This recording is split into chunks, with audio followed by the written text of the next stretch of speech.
Blazing screens, chaos unfolds, crimson law, tales retold, anime wars, blades collide, justice screams, nowhere to hide. Crimson law, judgment reigns, shock critique, breaking chains, blood red ink by the blade, truth unleashed for silverhead, elven face.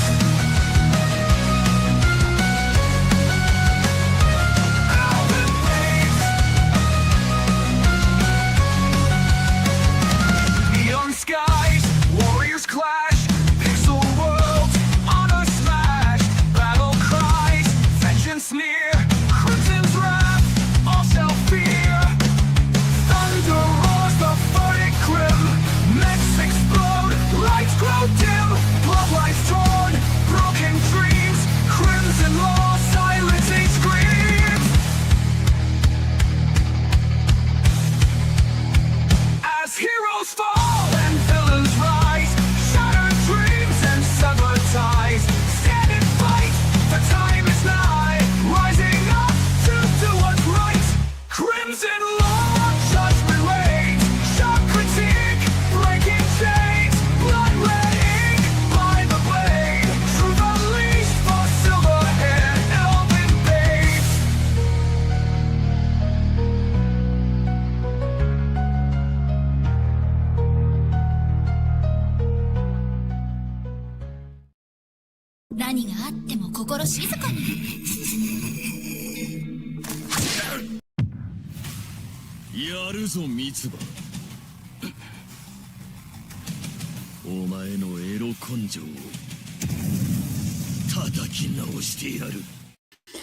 I could probably get that Kojima clip in English just because it would be a little bit funnier to just have the whole comment about I need to beat your horny ass, Mitsuba, because you're not thinking straight. Anyway, good evening, everyone. How are we doing this week? I don't know. My mind is kind of elsewhere a little bit these last couple of days, and we'll get into a little bit of that. But I'm not going for a smooth opening, trying to roll right into everything, and play it like I'm professional. Like tonight, I'm just doing this because I enjoy it and I need the distraction. So, not a whole lot of manga to talk about because a lot of my reading went to finishing out a series that I have talked about quite a bit here on the stream recently. So you're not going to hear me talk as much about this one because I'm basically caught up and it's going to be a while. I did start a new one, but you guys will probably be familiar with this title, so there's that. Obviously, we do, of course, need to go over Chat's pick, which is Chio School Road. And then, of course, there is, weekly recap and stuff. But before we get into any of that, there are some comments I do kind of want to make insofar as the actual channel goes, some things I've determined recently, and kind of some thoughts that I have had over this last week, because there's been some shit. And thank you to Marcel and Jeremy for being here. I appreciate you guys always being in the chat. So let's open up with a little bit of my personal thoughts on the whole YouTube thing going forward.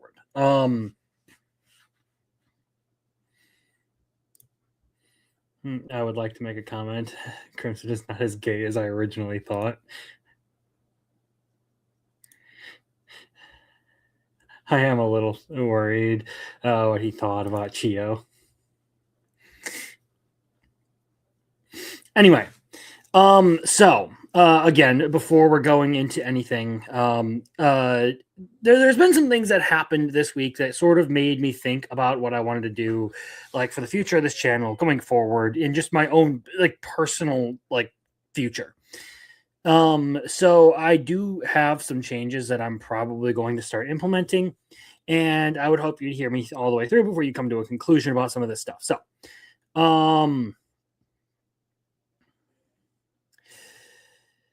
let's start here. So, a couple days ago, there was this whole drama on the internet involving Chibi reviews, and a lot of the people who were out who like hate him took this situation that has unfolded with his fiance cheating on him, then with his best friend, and then his whole friends group leaving him, and a lot of people use that as like, oh, look how horrible Chibi is, because like everyone who decided to side with the cheater and all that. So.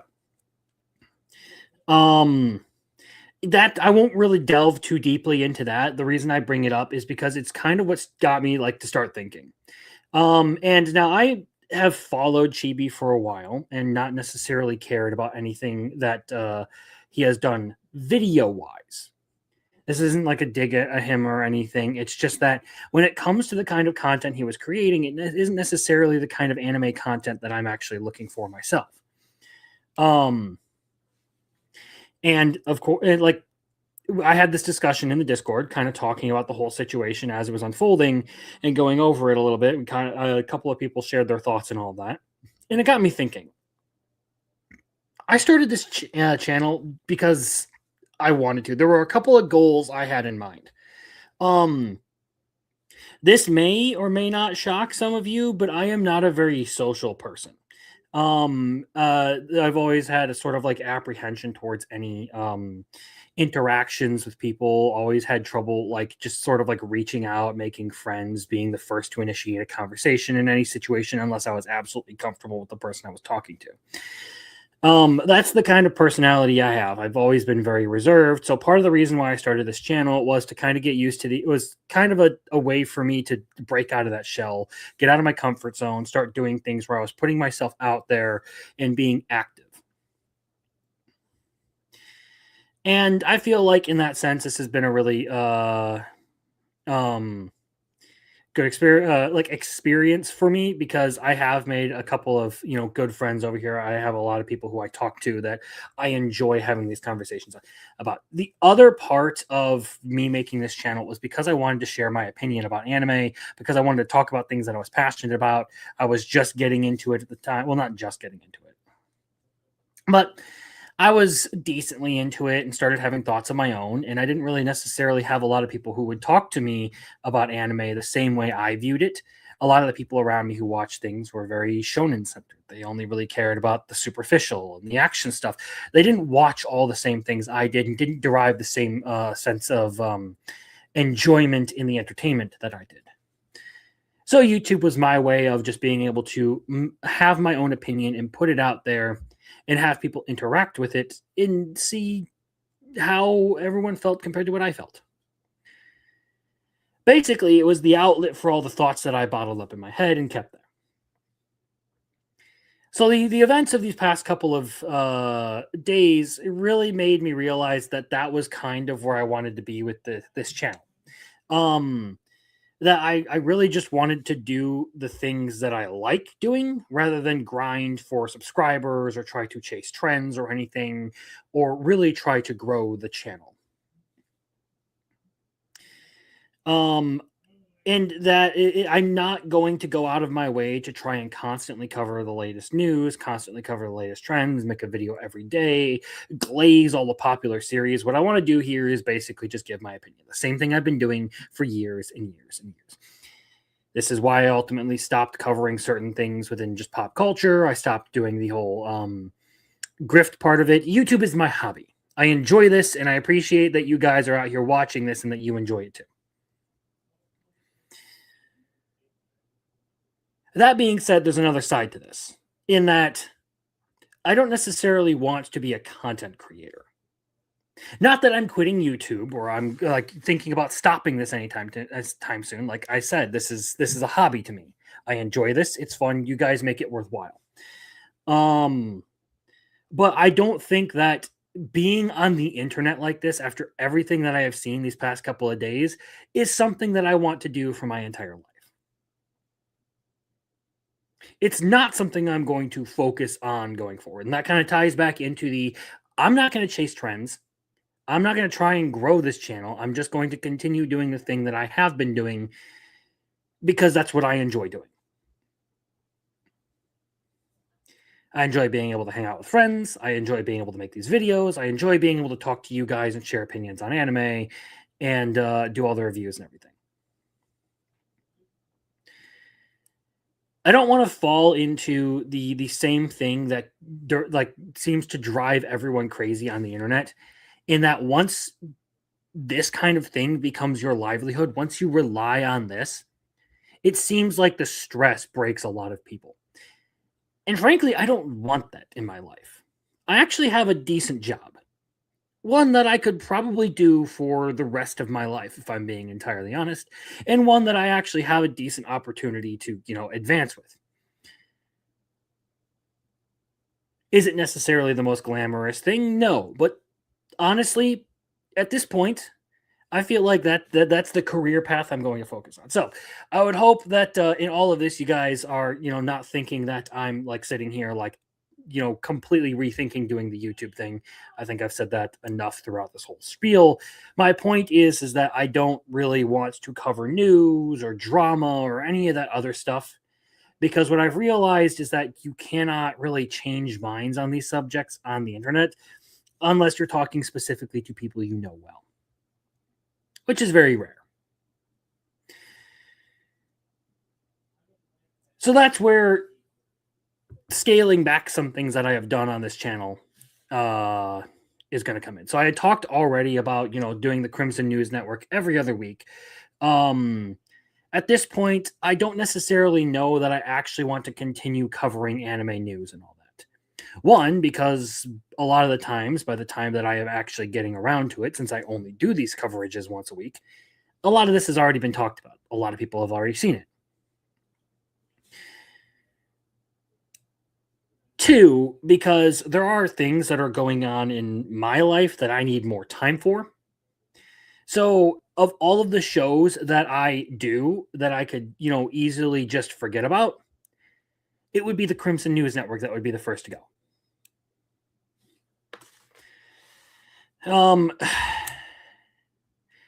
And lastly, of all the shows that I do that get the least viewership, that is the Crimson News Network.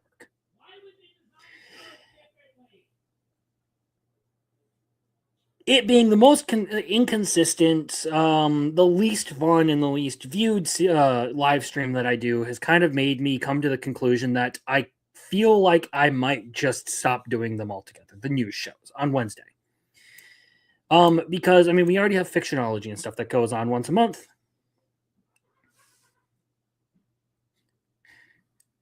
Sorry about him. Yeah. Anyway. The whole point of all of this is that everything that has happened these past couple of days has made me think I don't necessarily want to do the Crimson News Network. I specifically want to just do anime content and have fun with, animated, with Fictionology, and just doing the regular reviews. Obviously, I'm still going to appear on other people's channels and have fun with them because they're my friends. I enjoy hanging out with them. So I'll still be over hanging out with Biggles, and that I don't plan on changing that or anything. I'll still, be like fucking around on the Roller Rome network because it's always chaos over there and entertaining. And there are a couple of other shows that I am perfectly fine with, like participating in. But I specifically don't feel like I need to be constantly covering news. And like I said, there are things in my life that I need to focus on, I need the time for, and one less show in the week that I have to research and prepare for is great. So I might end up migrating some of the segments from the Crimson News Network over here. So it might end up, if, unless people are like absolutely insistent on me doing that, I'll probably end up going over anime trailers on Animated as like the opening of the show. And then we'll also move the waifu tier list over to here as another segment, and we will make it a point of going over the fictionologies that we do, as well as whatever series people select for the week, as long as there are actual female characters in there that I can put on the tier list. And that kind of seems like my plan going forward. The TLDR is I don't want the hassle of becoming an anime news channel because it just seems like it draws a bunch of fucking shit your way. I would rather just talk about anime because that's what I enjoy. I don't necessarily care to discuss like anime news and stuff. There are occasionally topics that I do enjoy talking about, but I don't feel like I am the best person to go over all this when I'm doing it once a week as compared to every other channel that's already going to be covering these topics in a much more timely manner than me. It is the least viewed show. It is the show I enjoy the least. So again, I don't see any reason for me to keep doing it. And I'll migrate the parts over that are important to this. And that's really the big announcement. The big personal talk for the night for me is I realize that YouTube is fun to me, not necessarily a career to me. I also needed the time, so trying to scale it back. And I'm still going to try and be as consistent as possible with the videos. I know I haven't been great on that.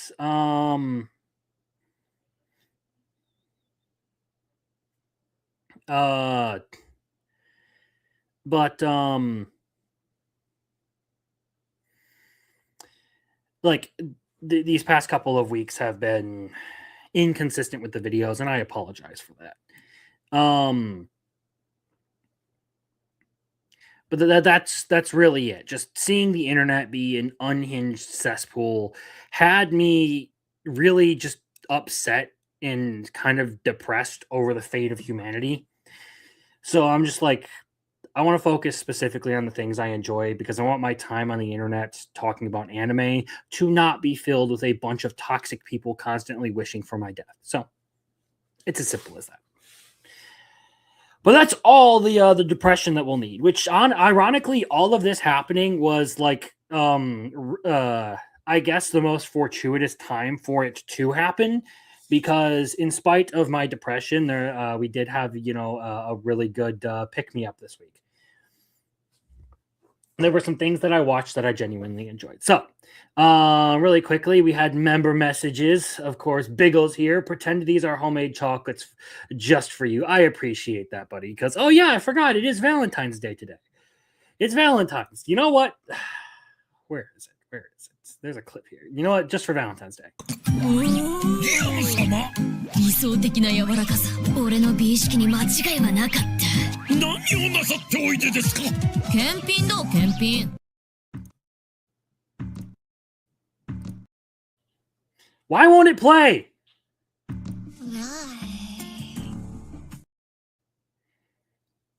I don't know what was going on with that. So, appreciate it, Biggles, of course. We do get one more.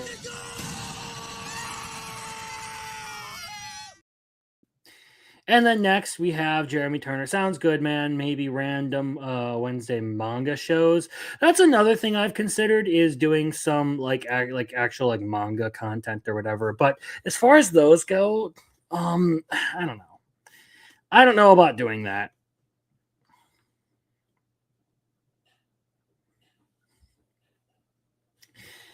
For now, perhaps in the future, I will make I don't know, maybe I just do it that's the thing I've actually considered lately, and was kind of like one of the things I was thinking about leading up to everything that happened from Thursday till now.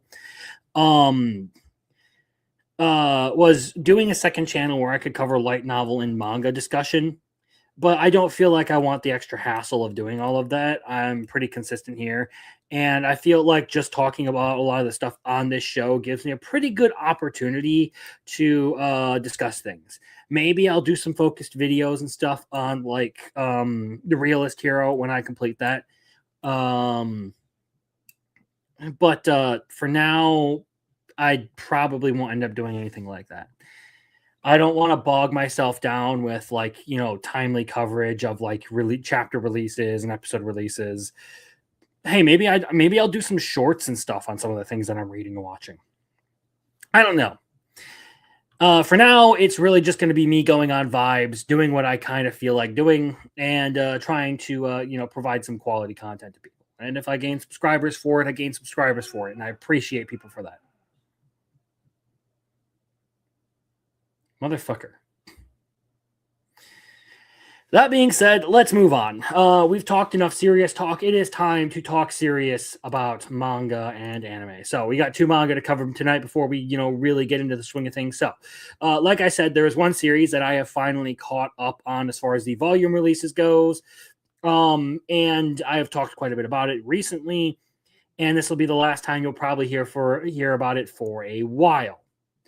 And that would, of course, be here. Let me tab over this one. So I'm finally at volume 20 of The Ideal Sponger Life. I have fully caught up on this series. This is where the bulk of my reading time this week went. Is I spent most of my time catching up on this so that I could be done with it, so you guys wouldn't have to hear me constantly fucking slobber all over this series because I enjoy it. I knocked it all out. We can take a long break from this until there are a couple more volumes released, and I can comment on the latest arc. So, I will give you a bit of a brief rundown of kind of everything that has happened in these past couple of parts of the story, and then we can sort of move on from there. My thoughts on this. I like it. It does good politics. It has really good characters. It does the upper echelons of society very well. So basically, we now have this whole thing unfolding between the 2 continents. You have this sort of north-south dynamic, and with Zenjiro taking his journey to the north for potential diplomatic relationships with one of the kingdoms up there, we have now kind of been introduced to a very interesting chunk of lore involved in this series.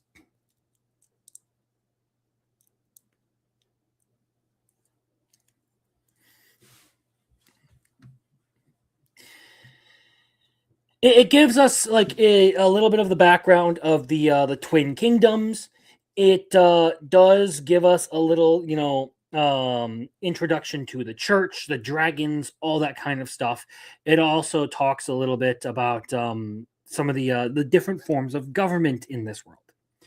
Very interesting stuff that's happening here. It's kind of an unfortunate place to be cut off in the story because they're just like getting into some of the like interesting northern politics that's been going on. But 20 volumes deep, I will say that if you really do enjoy a series about a guy who just, loves his wife and is willing to jump through any number of hoops because he loves his wife, and you enjoy, like, I guess, high society politics and stuff, it's really worth your read.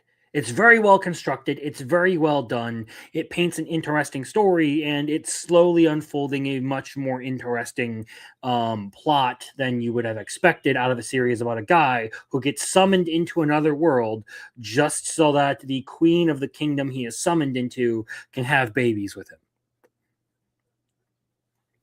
You would think that that would turn into an ultra horny series.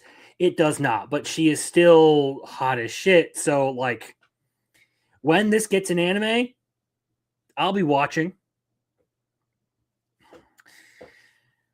But before we go to that, before we move on from there, we do have a $20 super chat from the Biggles Mets. I appreciate you, buddy. Of course, you get...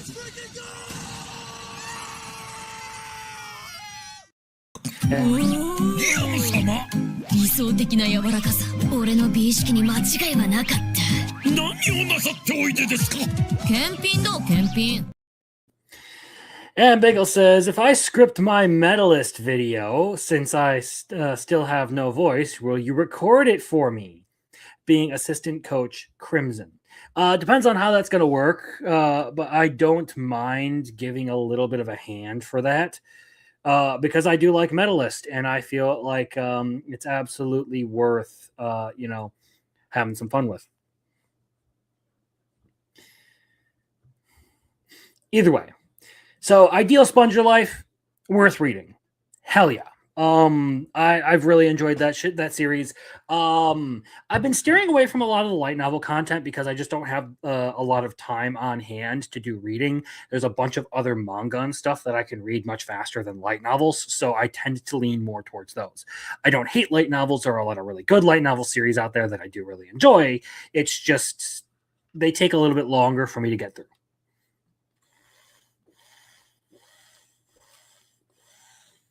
They're far more dense.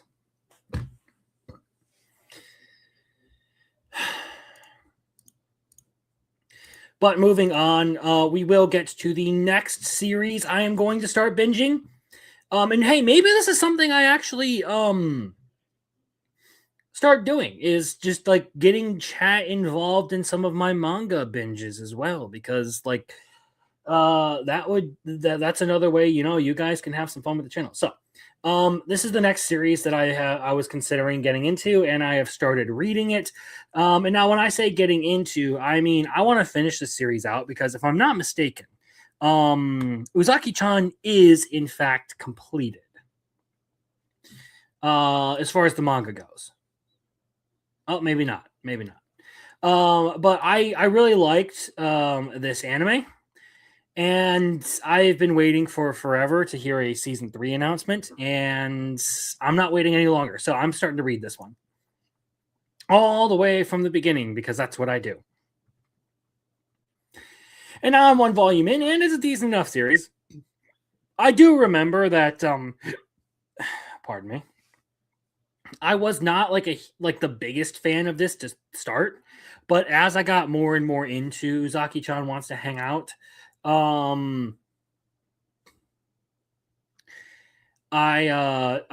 liked it more and more and more. I liked the dynamic between the characters. I ended up liking the actual like romance overall, and there were some interesting, story and family moments that actually had me like decently invested in what's going on here. Now, it gives you, kind of the spread. Let's see. Oops. Let's go stats. Yeah, the bulk of people do seem to say that this is a 7.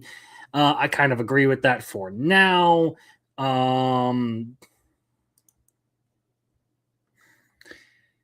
Let's see. What would I say about this? Nothing else that, like, in particular that isn't already, kind of said about the anime. The art style, I kind of find at first I was like, it kind of seems just like, I don't know, a little bit lacking character. But as I got into some of the other parts of the series, I noticed more and more that there is some sort of like fine detail there that does differentiate it a little bit from some of the more corporate, mass-produced looking art styles that you will find in these kinds of manga. Obviously, we do not need to ignore the massive fucking titties on Uzaki, because she's a great waifu and everything.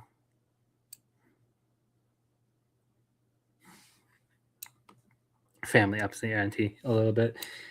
Yes, they do. But so far, I've liked it, and I want to catch up on this. I want to see how this ends, so I'm going to read it, because I don't have faith at this point that I'm going to see an actual anime adaptation happen. All right. And before we go any deeper, we have a $5 super chat from Arceus Rules. I appreciate it, buddy. And that, of course, gets you the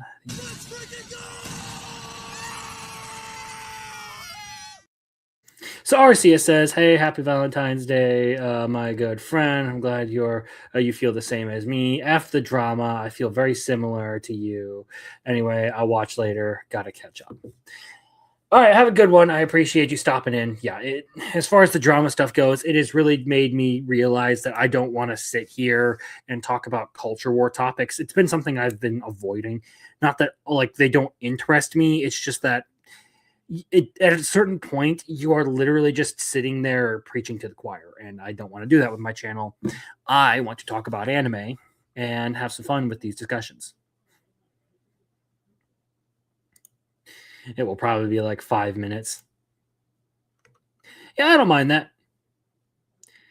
DM me tomorrow over over whatever details you feel like. We can go over it if you need some help with something. But yeah, as far as manga goes, I didn't do as much reading this week as I have previously.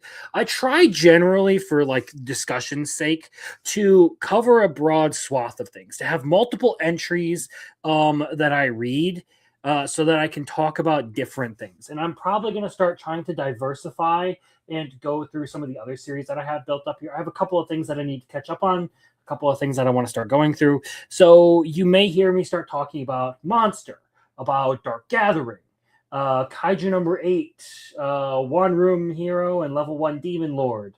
There's a bunch of stuff like that on there that I do have to get through. Also, Witch Hat Atelier. There are a bunch of books there that I haven't read. Chojin X, Isekai Samurai, Heroic Knight, and of course Berserk, because Berserk is going to be one that's going to be covered through Fictionology. So there's a bunch of reading that I've got to do. Trigun as well, because I got to get through Trigun ReZero as well. Maybe Mushoku Tensei, since I'm running out of audiobooks. That might be something in the near future. Unfortunately, though, like I said, it was not meant to be as far as covering a broad swath of things.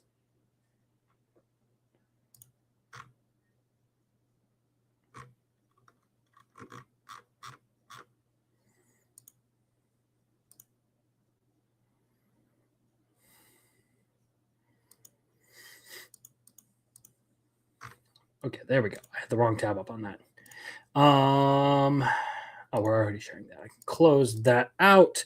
And we'll move on to the chat pick for segment for the night. And, well, I should bring that up. So, it was Chio's School Road that came out this week. Or not came out this week. That I was selected for this week.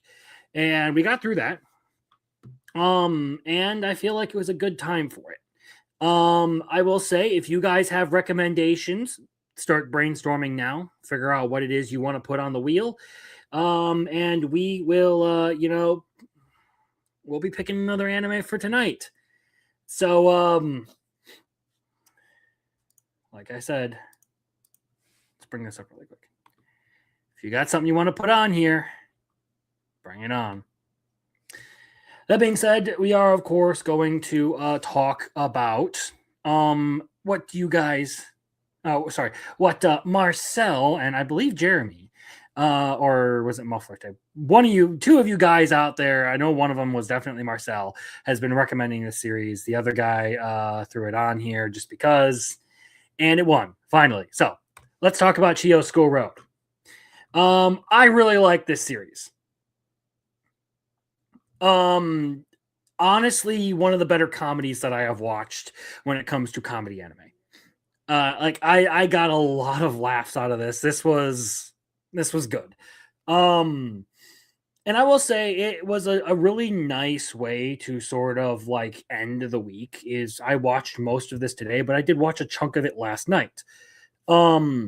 And as I was kind of like just like, feeling depressed at the state of humanity, kind of feeling like I had lost faith in everyone, I got to watch this. It took my mind off of all the heavy, dark shit that I was thinking about and constantly inundating myself with, and I laughed my ass off. So, perfect time for a comedy anime.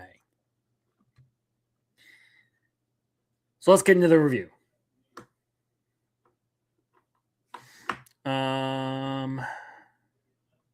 We got some Genius Prince Gets Out of Debt. Was like Seinfeld anime, and it's great. 85, that's decent. Okay, so I think this anime is hilarious. Like literally the first 2 episodes, it was a similar situation to like Konosuba for me, where I was sitting there in my bed late at night watching this, being like, oh god, I really have to just contain it and not laugh out loud because everyone is sleeping. So The whole thing is just the result of a couple of stupid girls letting their intrusive thoughts win out and winding up in some of the most ridiculous, unhinged, and outright stupid situations you could possibly imagine. I mean, one girl basically climbs the side of a fucking building because she's bored. You get all sorts of weird shit going on between the characters. And it's out there, and much like Jeremy said with the Seinfeld reference, it actually is a show that's pretty much about nothing. I completely agree with that sentiment. Like, I had that in the review. Anyway, this one works as a really good pick me up if what you want is to just turn something on to numb the pain of the world. Like I said, this was one of those shows. This was the kind of show that I like feel like I needed after this week because fuck.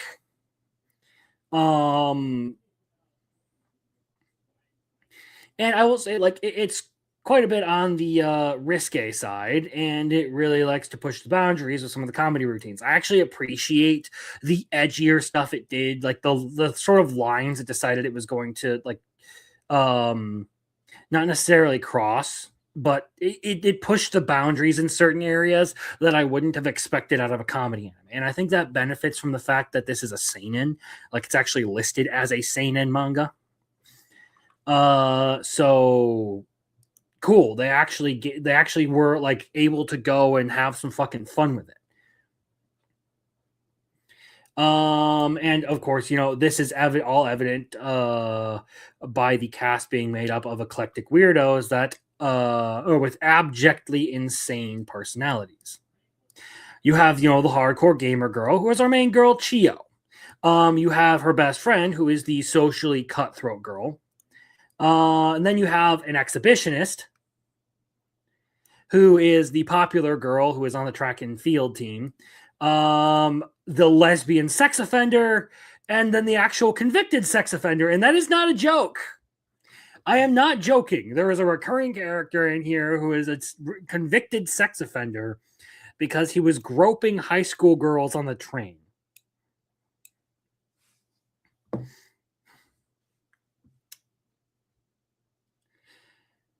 So whether this series is being raunchy, being a bit edgy, or just outright absurd, it's full of laughs. Like, it's really good comedy all the way, all 12 episodes. It being a sort of aimless comedy, there's no real direction to it. However, the plot isn't necessary because you'll likely be busy laughing. Like I said, it's saying the same thing in both of those. Basically, there's just a really good bit of comedy and humor throughout this whole thing.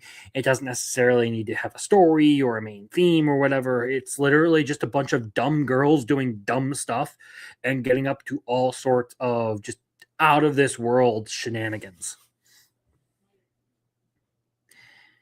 And if you enjoy fan service and some of the more lewd content, it does have you covered.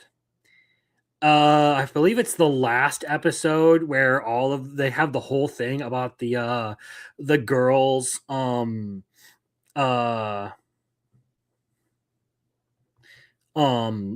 all like going commando because the exhibitionist chick is having weird thoughts and decides to run around without panties. Yeah, there's that. It is not shy of the panty shots. It definitely does have a lot of those. And as mentioned, there is, of course, the lesbian sex offender in the cast who really likes to make any excuse to try and grope the rest of the cast. Like, she is obsessed with getting her hands on any of the girls in this show. Constantly making any excuse she can to like grab their butts or their boobs or anything. It's actually kind of funny. So for me, this was a great way to kill the blues at the end of the week. My only complaint is that there isn't more of it.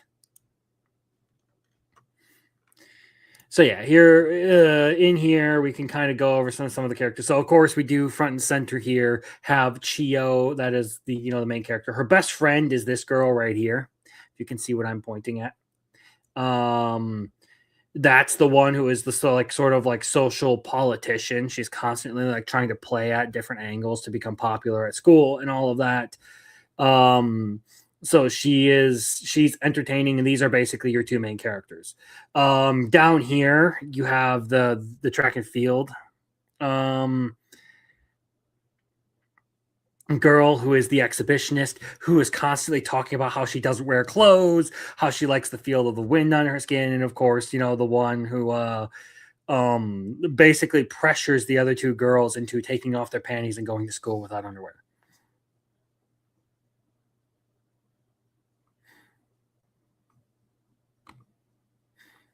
I thought of it the other day, but didn't want to send it to you in Discord and screw up your review. He was still a great teacher to them. And in comes the lesbian. Of course, again, as long as we're talking about the lesbian sex offender, she's right here on the bottom. And she is the most stacked of all the girls. If we're talking about the actual sex offender, he's up here all the way in the background. That's the homeless dude who got convicted of groping girls on the train. You also have the teacher here who is super strict. The disciplinary committee girl, the ex-delinquent that gets bullied by Chio out of being a delinquent. It's great. Like, honestly, this whole show is just fucking hilarious. And it was a great recommendation.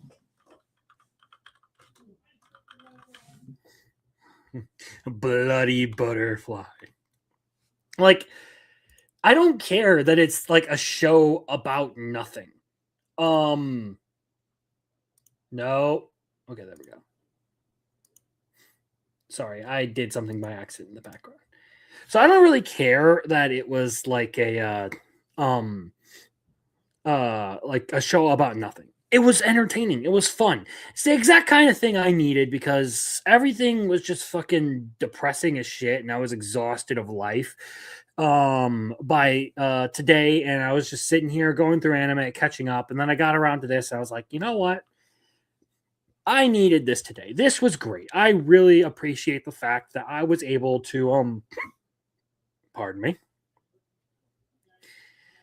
sit down and watch a fun anime and have a good time. So, a little bit of a short review. I don't have any like super complicated thoughts. Just the fact that I wish there was more of this, more of Chio's School Road. If any of you are out there and you haven't watched it or haven't finished it, I would highly encourage you to. It's a really good watch. Absolutely worth your time.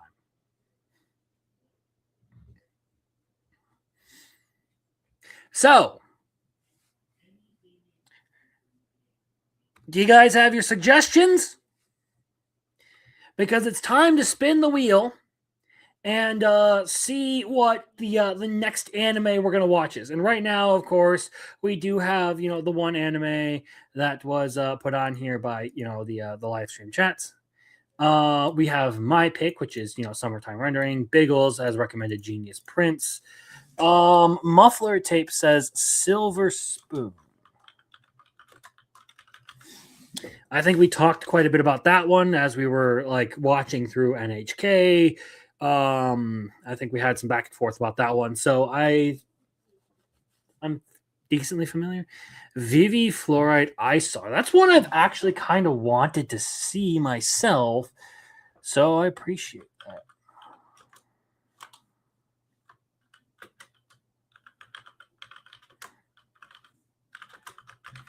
I had intended to watch this the season it came out, but I never got around to it, and I just feel like that was wrong.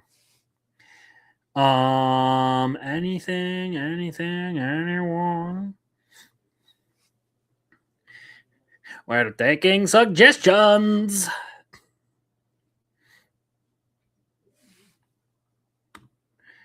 Dragonar Academy. Okay.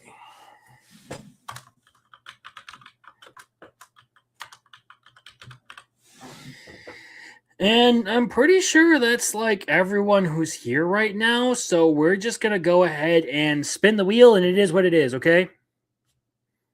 So,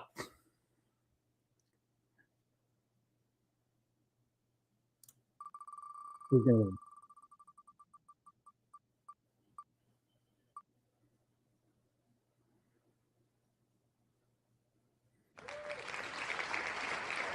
It's winning. So this is what's on the wheel for now, and I believe this um if I remember correctly, this comes from Copied Kitty, who watches these after the air and was asking about having an entry on here. I demand a reroll. So I will leave these on here for now. So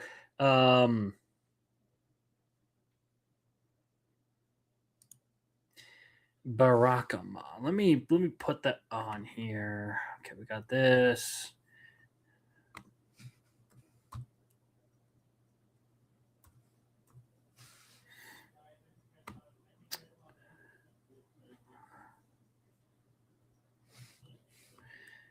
All right. I'm kind of curious here.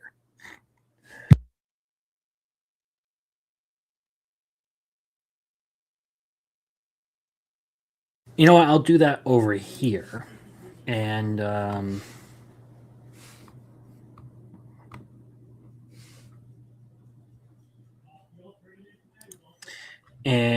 we'll look this up a little bit because I'm not as familiar with this. Oh wow! Actually, this has a really good score. Okay. Let me share this, and we'll go over this a little bit just as a preliminary because for those of you who may be completely unaware, this is what we're looking at. So this is interesting to me. I mean, an 8.36. So with 708,000 members and 350,000 reviews. I'm kind of curious. Okay. Stats. Let's see what the stats are. Ooh, wow. Okay. So there is a very heavy weighting for this being over an 8 or being over an 8. Like 46% of people, which is almost half, thought it was a 9 or above. On top of that, of course, you do have, the other 30% here who thought it was an 8. So just out the gate, like the vast majority of people thought it was really, really good. That's a good sign. Okay, so Seishu Honda is an up-and-coming calligrapher. Young, handsome, talented, and unfortunately a narcissist to boot. When a veteran labels his award-winning piece as unoriginal, Senshu quickly loses his cool with severe repercussions. As punishment, and also in order to aid him in self-reflection, Senshu's father exiles him from to the Goto Islands, far from the comfortable Tokyo lifestyle the temperamental artist is used to. Now thrown into a rural setting, Senshu must attempt to find new inspiration and develop his own unique art style. That is, if boisterous children, headed by the frisky Naro Kotoishi, Fujoshi middle schoolers, and energetic old men stop barging into his house. The newest addition to the intimate and quirky Goto community only wants to get some work done. But the islands are far from a peaceful countryside he signed up for. Thanks to his wacky neighbors, who are entirely incapable of minding their own business, the arrogant calligrapher learns so much more than he ever hoped to. So, what do we got here? So, producers, VIP Nihon Television Network, studio Kinema Citrus, web manga slice of life childcare. Okay, I'm kind of curious. Is there anything interesting? So, they did Shield Hero, Made in Abyss. My Happy Marriage. They've got a couple of hits in here. They were with Star Wars Visions.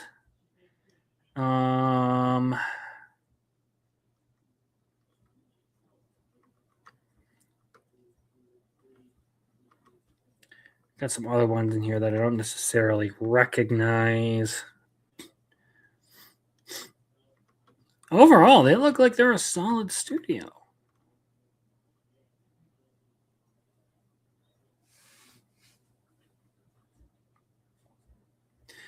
Okay. Kind of looking forward to this one. Seems like it could be fun. That, of course, being said, there is, a more important thing that we got. Barack Obama was a solid. Didn't like it as much as the average, but it was a solid watch. Okay. But yeah, again, there are. It is time for us to move on to the final segment of the night. And I don't know how fast or how slow I will get through this, but I only have so many thoughts at a time. So yeah, we'll go through it, comment on what we need to, kind of talk about things, have some fun. Time to talk about anime. So this is where we left off as of last week. This is a season that I think is pretty heavily weighted towards the upper half. And has had a lot of good things happen. We're about halfway through now. Yeah, that checks out. About halfway through. And there are, so if you guys can hear my brother, I apologize for that. He's being a fucking dickhead right now. The unfortunate thing is that he's probably fucking drunk. Because he mixed he mixed an entire gallon of orange juice with enough vodka to make it 25% alcohol. And is probably just chugging that. He's got a problem. Anyway, let's talk Frieren. Let's just get right into things. It drinks vodka through a straw in his butt. Sounds great. Where's my glass? Man, I'm gonna fucking grab the last margarita I have out of the fridge after this and just chill. Okay, so Frieren. This does feel like one of the more throwaway segments of the series, and I kind of remember some of these ones, and they do generally coincide with the ideas that Frieren pushes, and generally fits into the theme of the series. So it's not like it's just a complete miss, but it's not the strongest segment of the series.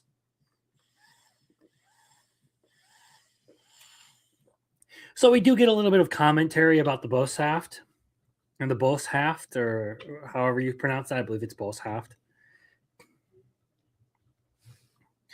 I can respect that. I get it. But yeah, I mean, we get the whole thing with Milliard and the Boshaft, and the whole thing about the brewing and all that, and how it sucks, and how she made this inscription that was basically this giant prank, and a dude spent 200 years of his life searching for this alcohol that was supposedly the greatest of all time, only to find out that it was shit.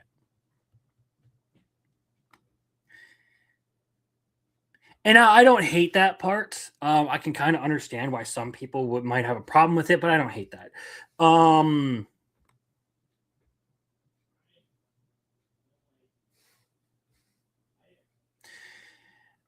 More interesting to me was the Norm Company stuff that we got later on. So where Frieren has this massive debt to this company in the Northern Plateau, and they're using it to acquire silver and all of that to help her mine. They did a really, really good segment.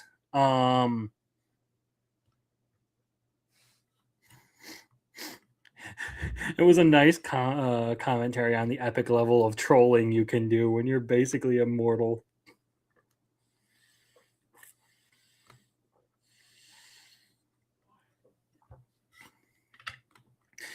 Again, the whole thing, the best part of this episode, there was a really, really good scene in this episode where Frieren activates that search spell that points her in the direction that they should mine for silver.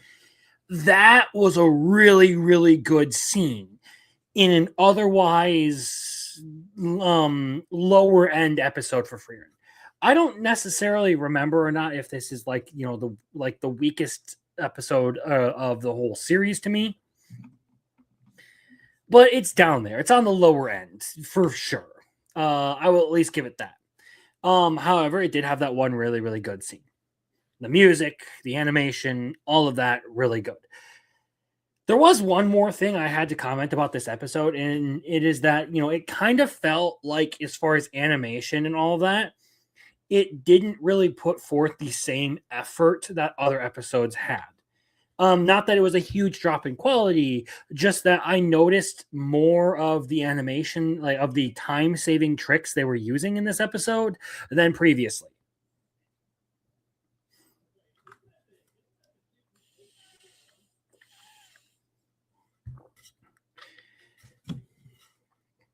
It certainly isn't the best episode out there. I'll give it that. I don't know if I necessarily agree with it being the weakest, but it's down there. It would be one of them. And if not for that singular scene, I probably would have agreed. But that's about enough of that. We also have Tojima wants to be a Kamen Rider. God, I fucking love this show so much more than I ever expected I would. This series, I've been gushing so much over this series these past couple of weeks. With just Tojima being a fucking boss. But it was great to just have all of the, most of the dudes just sort of like in the episode, and it really just focused on them like training and beating the shit out of each other. So a little bit of plot for this one. They have now recruited the Shocker guy, Yakuza man, into their ranks, and he wants to be trained so that he can fight too. And he's like sitting here watching these two dudes who have just been like punching fucking trees their whole lives, like doing ridiculous shit. And he's just like, how the fuck do I keep up with you? How do I do this? And yeah, we have stuff like this, like scattered throughout the whole thing. It's great. Bromance with Yakuza Man being the voice of reason. The whole episode was fun. Not as good as last week's episode with just the Rider and punch. Tojima just beating the shit out of every Shocker combatant in the area. Why would anyone eat 3? Dude, it's so good. It almost never fails to put a smile on my face. There are 3 episodes, I would say, in this whole thing that I didn't necessarily enjoy.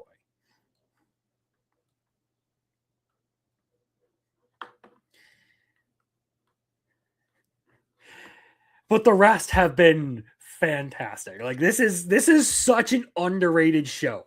It deserves so much more attention, damn it. It deserves so much more attention.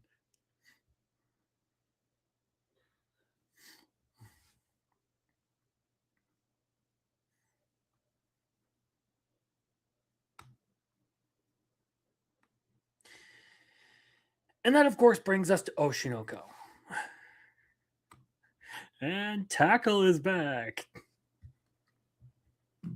Man, I just want more of Tojima screaming Rider punch and decking the fuck out of people.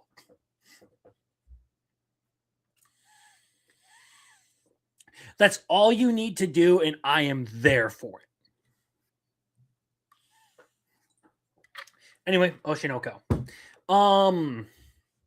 So this is basically just the Kana episode. So if you're one of the Kana bros, congratulations, your best girl has an entire episode focused on her and how she feels about being an idol and everything that's going on for her. There was a lot of stuff like that. I mean, she's basically in this whole tough spot in her in her career where she's trying to figure out what she's gonna do. We also do get a little bit of like the Aqua stuff happening.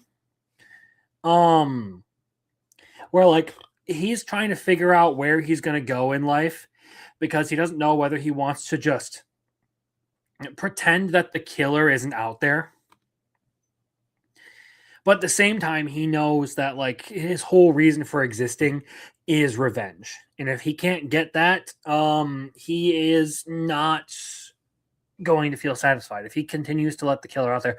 Obviously, Akane kind of like puts herself out there as someone who's like looking to kill this motherfucker before Aqua figures anything out, because she's just like, you know what, I want to support him, I want him to be happy and all that, and he's carrying this massive burden, so maybe I'll do it.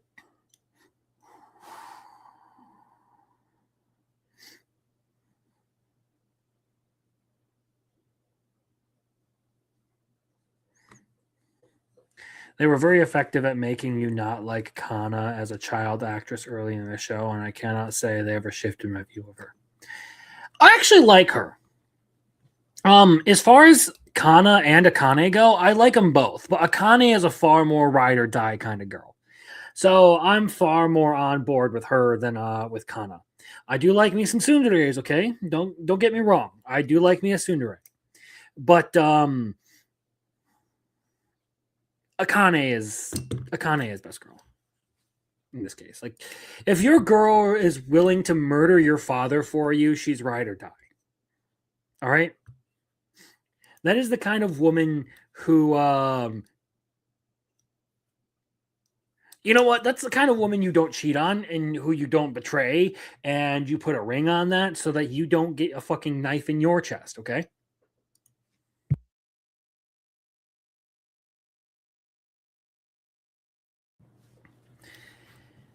It was a good episode, but I will say probably not like the time for me to really be watching something as like depressing and messed up as this. So like I kind of feel like in the end it was just kind of another one of those things where I was like dreading the harshness of it. So I'm not going to discredit it or anything. I'm just going to say like it's a good episode. Probably wasn't in the mood for it this week. What I was in the mood for though was Sentenced to Be a Hero, and I'm actually moving this one up this week because there was a lot of good stuff that we got out of this episode. Like some lore drops and everything. We got a really good battle, some resolution for characters and everything. I thought like there was a lot to go over with this one that I really enjoyed. So starting from the top, the battle against the Demon Lord, of course, has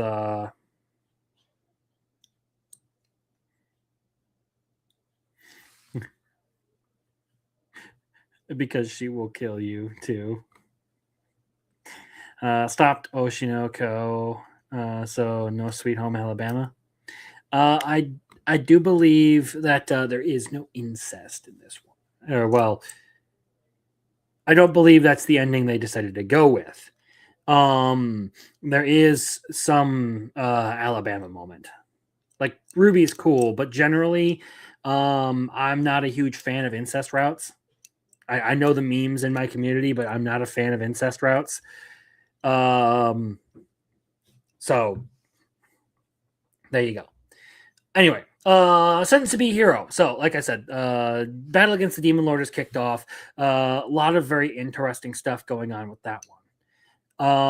We get to see some, like actual cool tactics and everything being deployed for this, some interesting weapons that they go over, yada yada yada.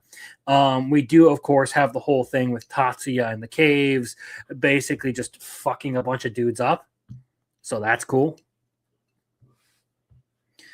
But really the couple of big things that happen in here is we get the whole thing where Xylo takes down the Demon Lord, and then it basically respawns, and Teorita ends up forging him like this holy sword that can kill anything, and it basically just like sucks the thing into a black hole.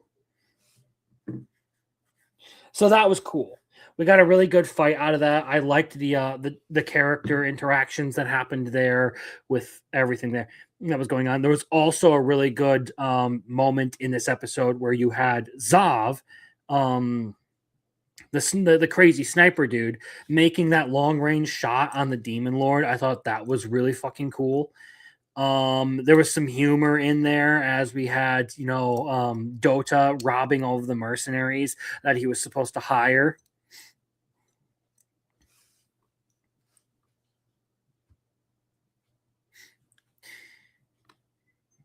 And of course, there was the big thing that happened in this episode. Terita finally got her head pats. She finally got the attention that she deserved. And Xylo softens up in this one.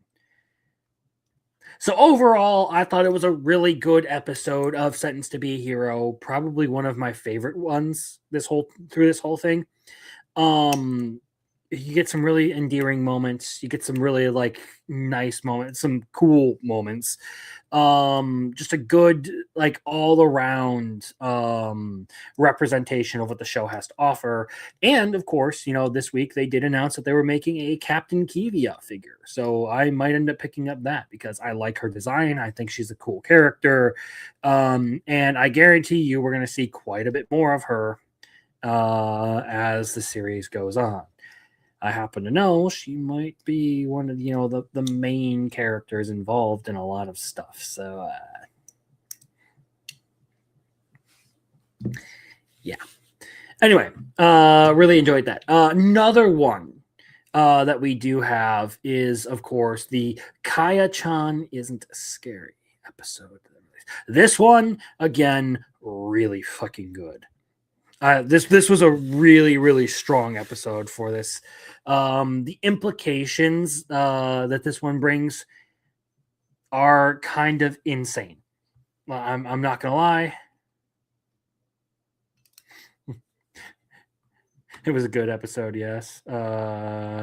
Animation also got a budget again. Head pats my night. Sure, no incest for Crimson. Believe it or not, the incest is Wincest clip was literally me making fun of it.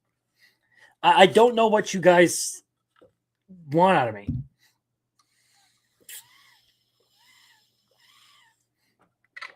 So, Kaya-chan. This is the field trip episode. And of course, Kaya and the teacher get trapped on the ghost train with that other guy. And yeah, that was kind of freaky how they basically had the whole thing where like she's like, don't get off the train. The other dude gets off because he's all fucking freaked out and he probably got fucking murdered. So yeah, the rude old guy kind of got what he deserved. We also get all like the retirement home ghosts and stuff. That was like an interesting thing that happened there. However, the bigger thing that it implies here is we do meet Kaya's grandmother. And we do see a little bit of the family history, and there is some wild fucking shit that happens in that interaction. If you guys haven't seen it, I would encourage you to get into the show and watch it up to here. But we'll keep it here. Like, I don't know what they're trying to imply with this. Like, I don't know who they're trying to imply in that photo is like related to Kaya's powers, but there's very clearly some like unexpected shit going down. Like that was a fucking wild little bit of information that they gave us.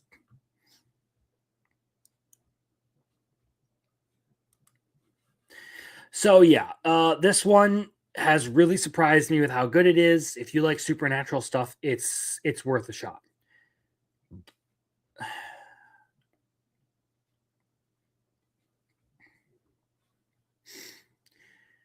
All right. Let's talk My Hero Academia Vigilantes.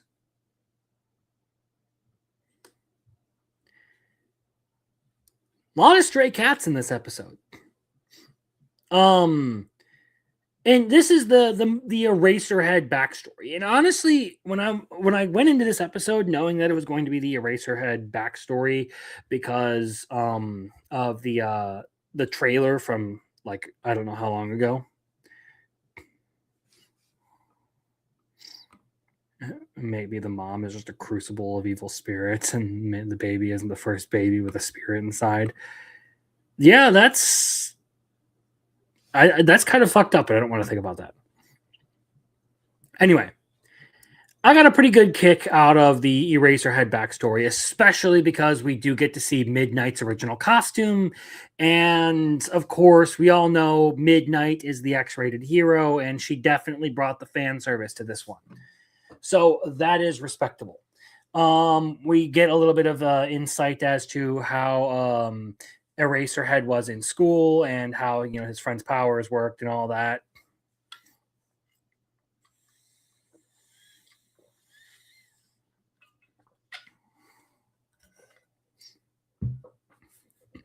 So it was cool. I actually did enjoy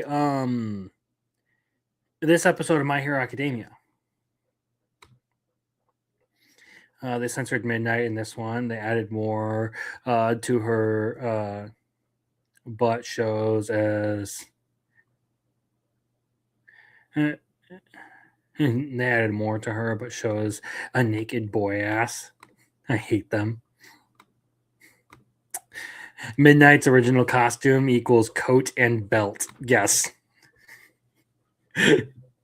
She's out here talking about making waves and everything, and the law changes, sort of force her to apologize for the crinkling. Like change her costume and everything.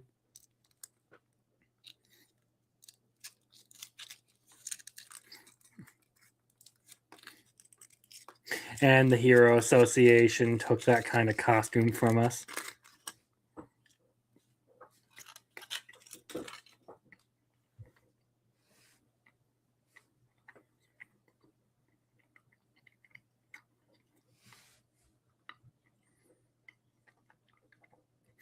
It was a good episode this week, honestly. Like, I really like this episode. I feel like we're kind of stepping back in the right direction. Like, things are getting more interesting. Hopefully that trend continues and we get more Knuckle Duster next week, or however.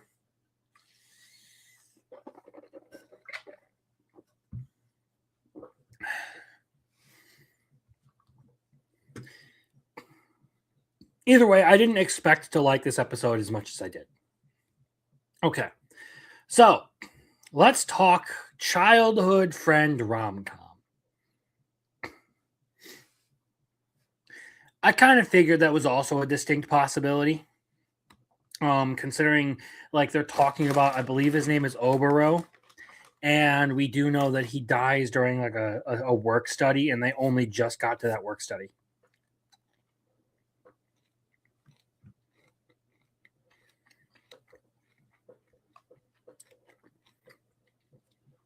So, childhood friend rom-com does a beach episode. And of course, we get all the girls in their swimsuits and all that. So, plenty of fan service for those of you who are into that kind of thing. I am into that kind of thing. But after the beach segment, we get a very heavy focus on the tsundere. Akine, if I remember her name correctly.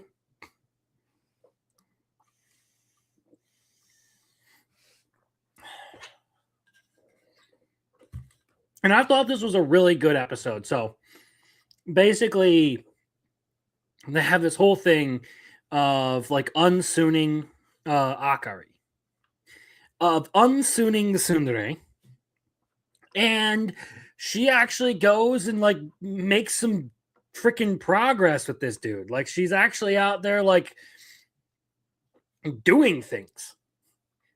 They basically get left behind, and they then have to walk back into town and share a hotel room and everything. And in all of that, she gets like basically the treatment of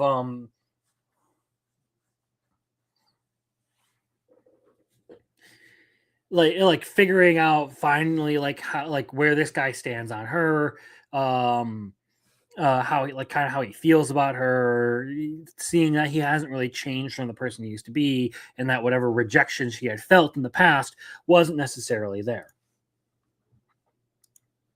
A lot of good stuff. Also, she came out and just like as she was passing out, confessed to the dude, was really like out of character, not a tsundere for like the whole hotel stay. Ended up, slipping into his bed and all that. Really good episode. I genuinely liked what they did with this one. I thought it was pretty good.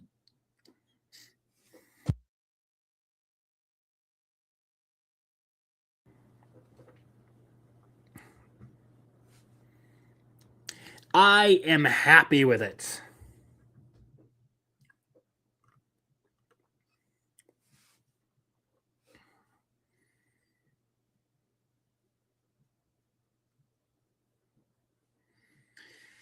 Let's go to Journal with Witch. Because this episode, I also really like. I was pretty happy with what we got out of this. So, we did get a lot of Makio's insecurities about how she's unable to do like normal things, keep things clean, act like a normal adult and all that.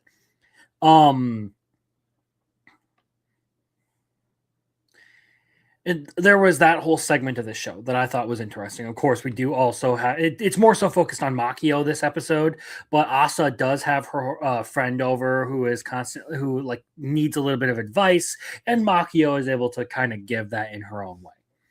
And we find out quite a bit about like her, how like she felt about fiction, and we see some sort of like old relationships kind of like coming back. I like that they actually did a little bit of romance with her and her ex-boyfriend in this one. You do see them kind of like having this sort of like friendly relationship where they both kind of like care about each other.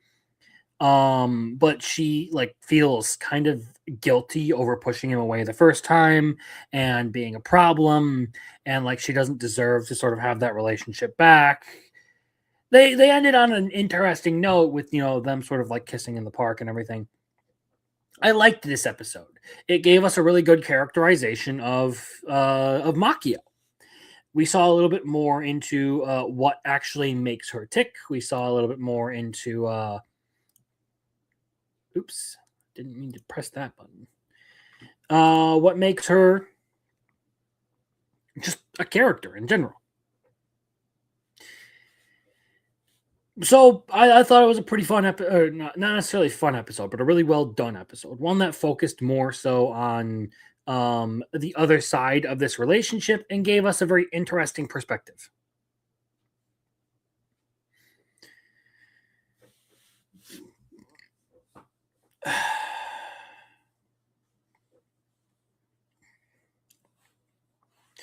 All right, let's talk about polar opposites. So, now we of course have the blonde dude Yamada, I believe, meeting the library girl, the one who's constantly laughing and everything, but she's like super shy, and has like a hard time with people, and he is like very clearly trying to show that he's interested in her, but doesn't even realize that he's doing things in a weird way. So there's that whole interaction. Of course, we do get summer break, and we have Suzuki and Tani doing their summer study date, and this was cute because like they ended up going over to Tani's place, having their whole study session and everything, and then as they're leaving, Grandma shows back up, and Tani's like, "Yeah, this is my girlfriend," and then Grandma is basically just like, "Oh yay, here, take some vegetables."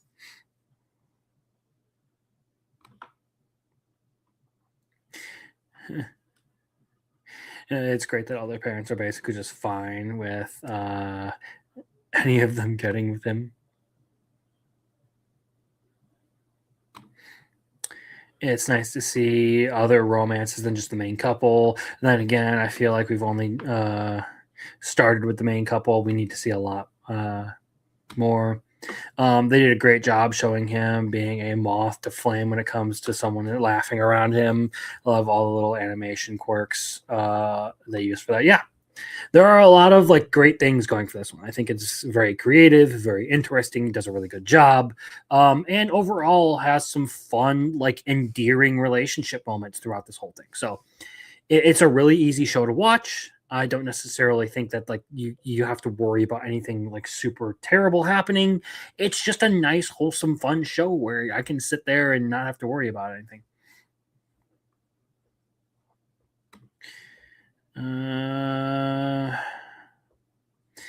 I got to go. Bye, everyone. Probably still no Monday show since no voice, so enjoy the time off. All right. Well, hope you feel better, Biggles. I will see you whenever I see you, man. I hope you are, feeling better soon.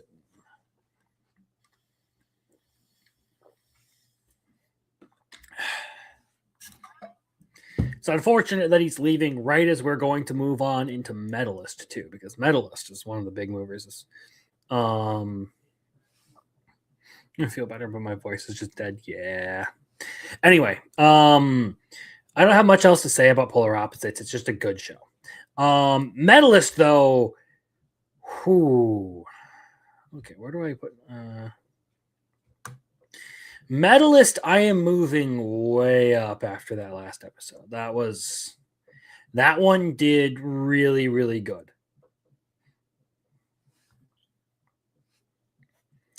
So we finally get Inori's performance in this latest episode. And honestly, it was actually really good to watch. Like, I thoroughly enjoyed Inori's performance.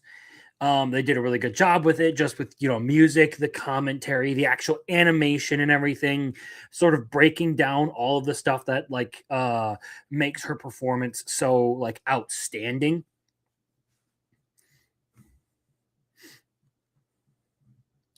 Like, generally speaking,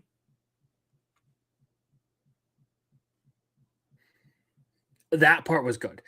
We also, get the whole, like, a couple of the interactions between Tsukasa and Inori that were really endearing. And then, of course, we do have Tsukasa going to like the whole like coach meetup to celebrate the end of the tournament, and sort of talking about how his whole goal for Inori had been to get the gold medal, and that was going to be their stepping stone to the next level. We also had him also saw them breaking down like how we also saw him basically breaking down like Inori's success, all the things that she's good at, where her strengths lie, and all the things that she specializes in.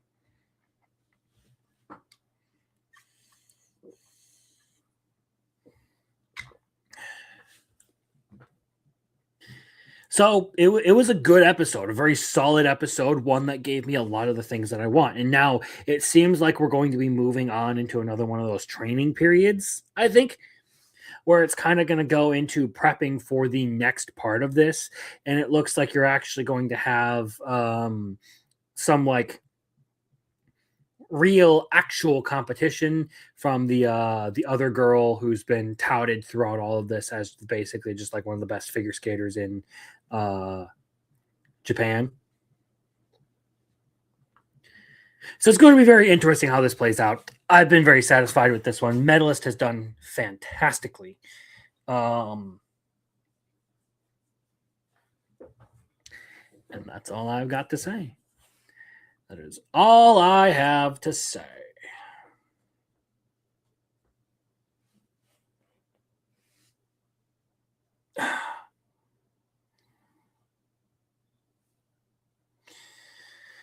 Oh, sorry. I just need to stretch. Ugh. To those of you who don't work construction and don't know what it's like to wear a 20-pound tool belt on suspenders all day,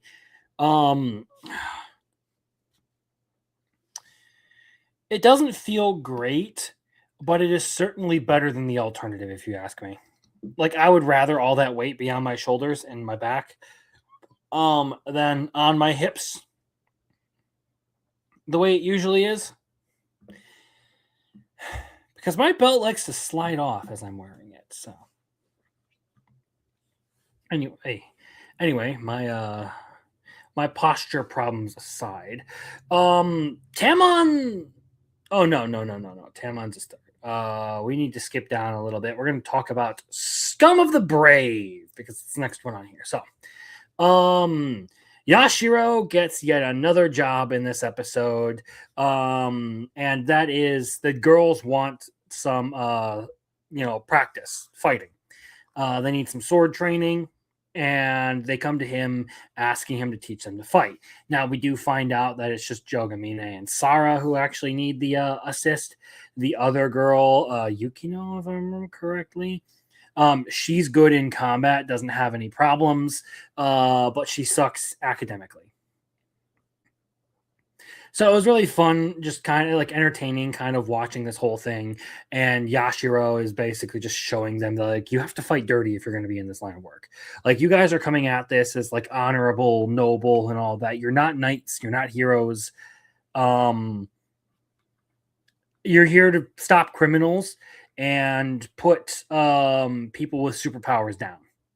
Like, that's what you got to fight dirty. You got to fight to survive. It's not going to be pretty, and you guys aren't taking it seriously enough.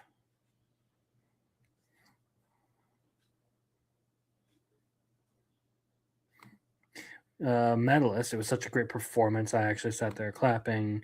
Do you think that the medalist got a late start, so this episode would air during the Olympics?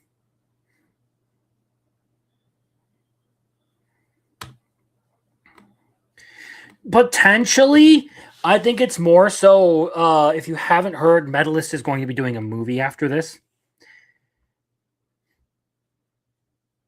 I think it's more so that they wanted to, not run out of steam early, and they wanted to, keep that going on. It could potentially have to do with the Olympics going on. That could be a real thing, but there are other factors at play as well.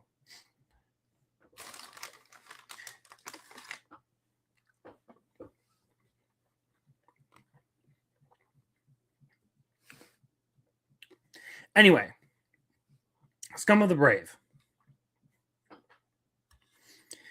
So we now have we have the whole thing with the intruders on school premise, and it was a fun episode. I actually like Jogamine. I think she's a fun character. Her being a dummy is, entertaining, but overall, I like just the character and the way that she contrasts Yashiro.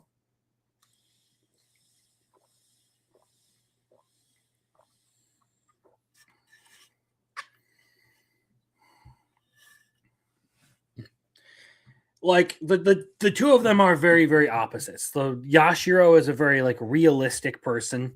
He has the experience, he knows what's going on in this field. He is the one who kind of knows what it takes to survive. Meanwhile, Jogamine is a far more idealistic character, and their whole clash in all of this is very interesting in the fact that it's not necessarily like hostile and they're butting heads, but that Jogamine has her ideals that she wants to live up to, and Yashiro knows that ideals like that will get you killed in this line of work.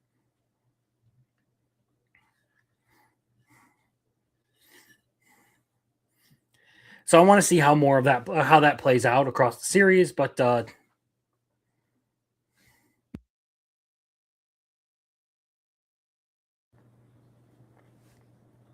I enjoy that part of it. Not really a ton of commentary that I have to add to it, but still solid episode. Hell's Paradise. So we do get the Tao training in this episode. So everyone has started sort of like training for Tao, and there are some interesting things that do in fact come out of that. Where is it? 何があっても心静かに。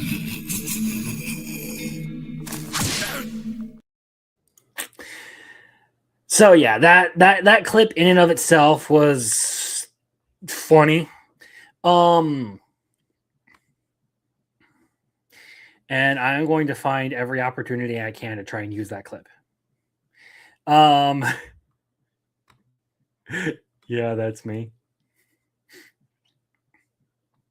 the group has formulated a plan to find the elixir, and they decide that they are going to move in immediately.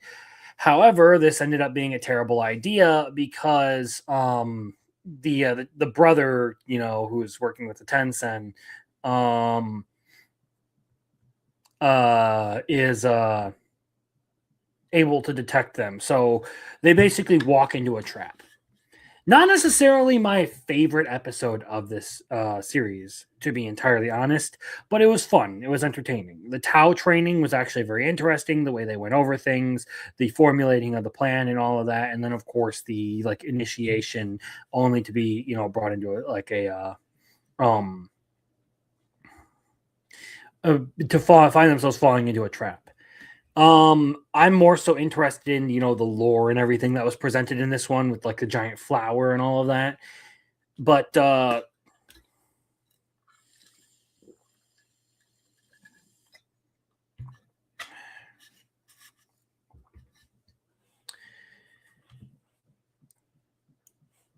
I'm not going to demerit it for anything that it did. I'm just not necessarily feeling like I would move it up. Now we can get to Tamon's B-side. So, Tamon no longer a yandere in this one. So that was cool. We also get a new character here who is a whole money fiend and everything. He is super focused on keeping the group together and organized because he wants to milk everyone for their money. And of course, we do have the whole thing about our main girl trying to figure out how she is going to properly distance herself from Tamon as a fan and try and keep things from getting too out of hand. And in the end, she ends up getting invited to a training session because everyone is just oh yeah, we're perfectly fine with her being tagging along because we don't have to constantly keep up the act if she's the one doing all of the management stuff for us. So this is a fun episode for this series. I don't have any problems with it. I actually enjoyed it more than the last because there was less yandere Tamon, and it was far more entertaining just watching the interactions between the characters.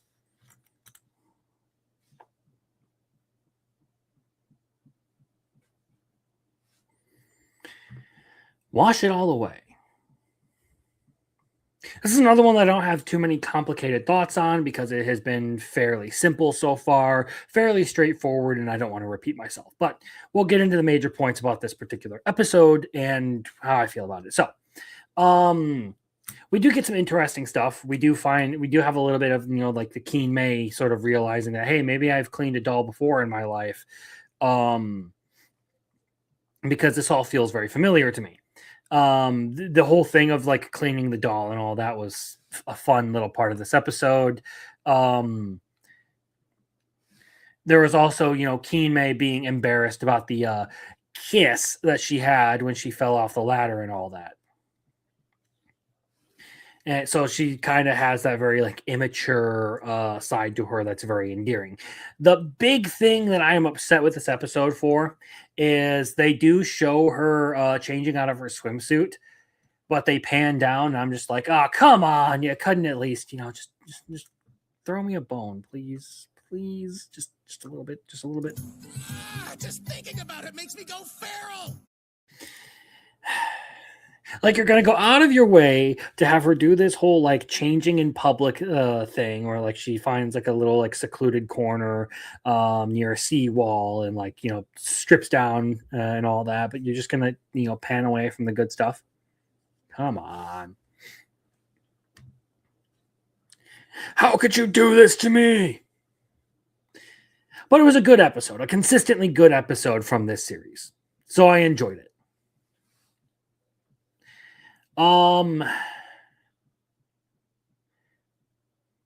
Similar things about Shibo Yugi. I enjoyed the sort of psychological elements of this, the plotting, the scheming, all of that, and basically all of the setup for this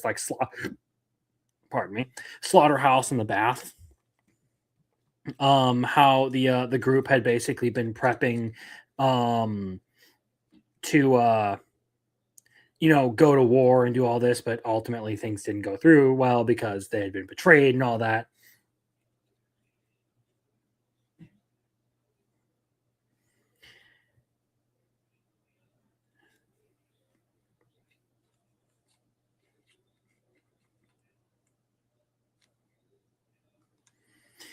So yeah, this was a pretty gruesome, gritty episode, and this kind of falls into one of the similar like positions that or similar comments that I'd had earlier of like it was a really good episode, but maybe perhaps not like the right mood for me this week to truly enjoy it. It was just kind of another like a bit of like, oh well, that's depressing as fuck to think about.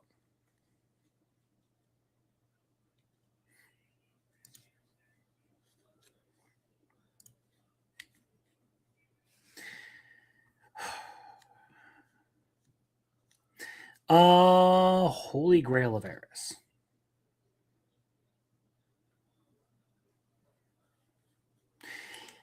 So Holy Grail of Eris gave some interesting information in this episode. I do like that we kind of figured out how it was that Scarlet ended up getting framed. There was someone who really liked to impersonate her, who went out of her way to do all this evil stuff, and they found a way to make it all about Eris. Make it uncensored, free the keen May titties. Yes. Hold on. Just specifically for Marcel. Is that right? You could be right. You're so right! やるぞ三つ葉お前のエロ根性を叩き直してやる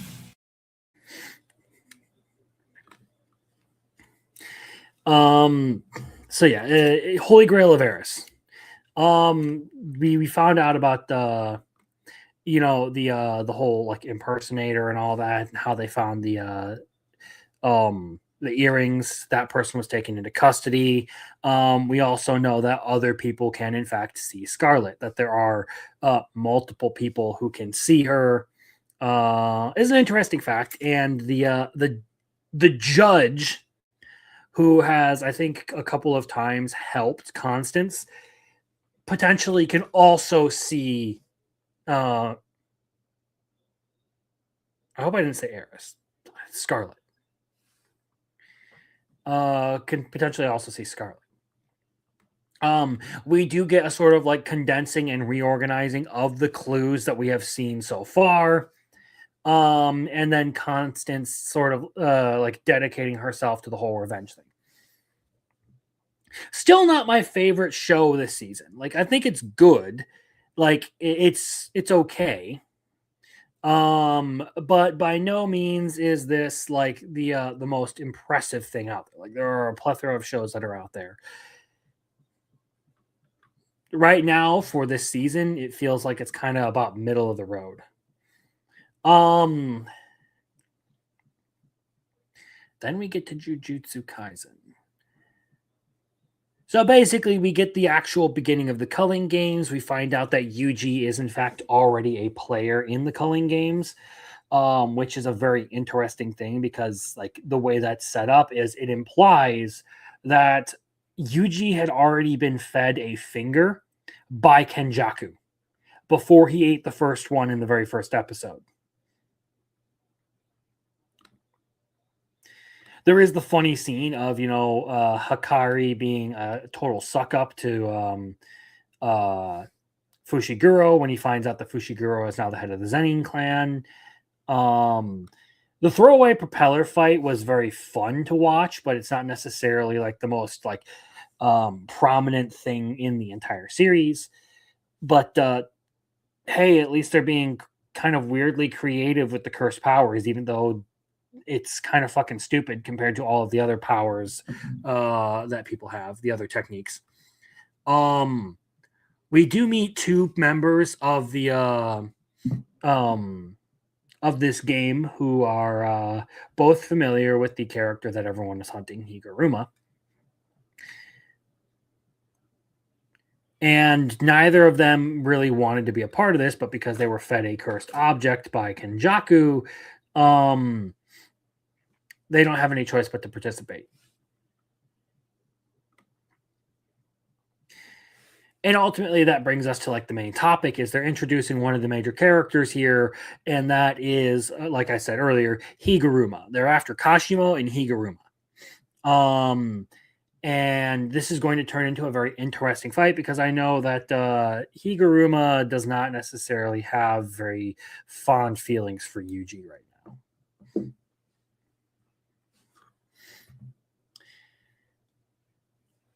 The last two episodes with Hikari has not necessarily made me super impressed with this segment of the series. Like, there's some interesting lore drops and everything. Like, there's some cool fights and all that, but like, I don't know. I feel like the hype kind of got killed in there, and I'm just kind of watching it because it's a mainstream series, and I can talk about it anyway. And if I don't, my friends are probably going to look at me like, "What? Why the fuck not? Why aren't you watching that?"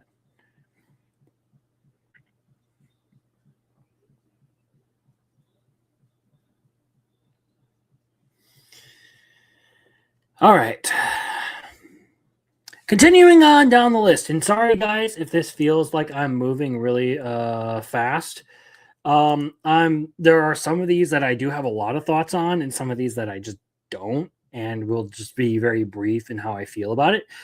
So unless I have a particularly strong impression of an episode,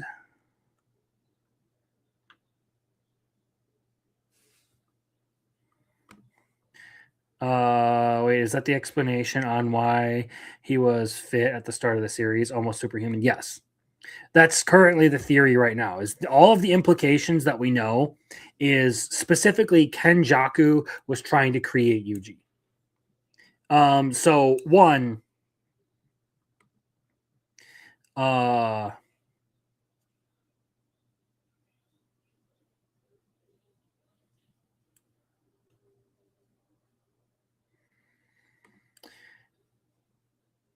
basically Yuji is part curse.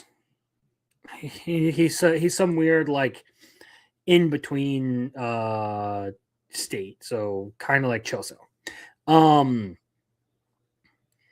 it also it implies that Yuji at a very early age was fed one of Sukuna's fingers, and that's why he's always been physically more powerful, and why he was automatically a player in the culling game in spite of not actively like going out of his way to become part of it.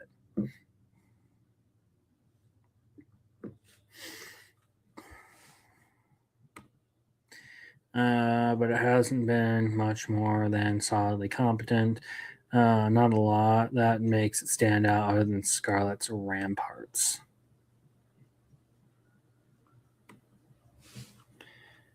Okay.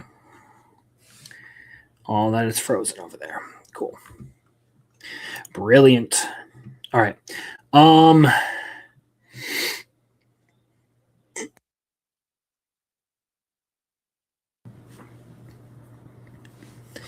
Hell Teacher Nube. So this one, again, this is a show that I just enjoy because it's the sort of like monster of the week fun that you get out of it. Like, you can reasonably expect that not a lot of people are going to get harmed. You can reasonably expect that like it's just going to be fun, and you're probably going to get some interesting messages out of like each episode. Uh-oh.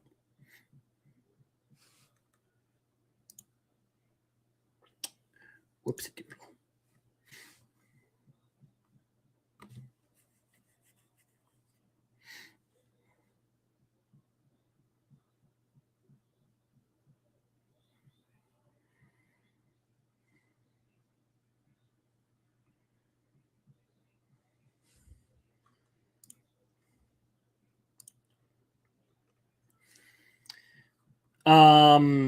Anyway, not a whole lot of complicated thoughts on this other than like I enjoyed this episode. Hell Teacher Nube did this week what it consistently does, and just being a good episodic adventure. And that's all it needs to continue doing. The whole thing with the Kirin was nice.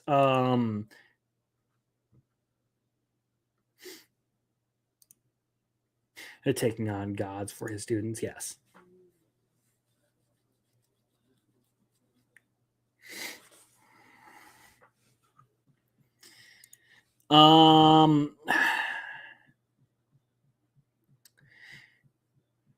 The villainess is adored by the princess. The villainess is adored by the prince of another nation. This episode was boring as shit. I actually did not like this episode. I felt like it was literally just hitting a bunch of fucking checkboxes, and like this series has been like floundering for the past, I don't know, 2 or 3 episodes. We of course have the whole thing about the blessing of the forest spirits, and the forest spirits don't have any like creative designs, so they were very boring. We find out that the mermaid girl, the one with the blessing of the water spirits, is very close to the prince, and that they work together. And the episode ends on a meeting with the king of the forest spirits. Honestly, like I said, this latest episode of this series did nothing for me, and honestly just felt like a poke in the eye, with how just blatant it was doing some things. So if it continues along that path, or along that trajectory, it will probably end up being one that I drop before the season even finishes. Tune in to the Midnight Heart. So they have their celebration party. And a lot of the girls decide that they are going to, take their time to sort of air out some of the things that they feel like they need to say to Yamabuki while he is completely asleep. And now, the first girl comes in, does her thing. Second girl comes in and tries to sort of just brush it off. And of course, those two end up, hiding under the bed and trying to not get caught or anything, talking to the sleeping dude. Third girl comes in, same thing happens. She's in the middle of talking.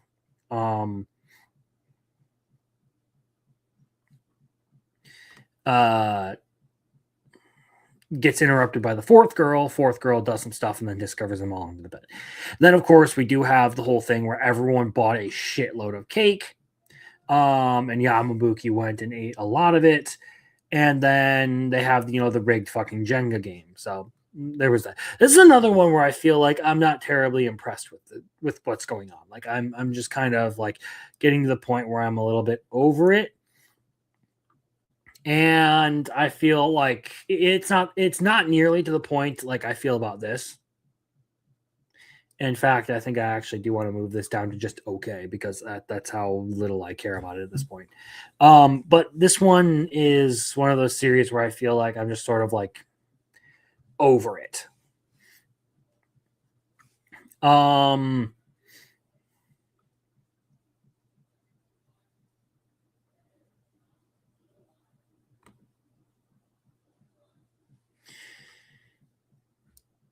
Clear Moonlit Dusk. This is another one where I don't have a ton of complex thoughts about it. I would like a little bit more romantic progress out of it, but I'm okay with what it's done so far.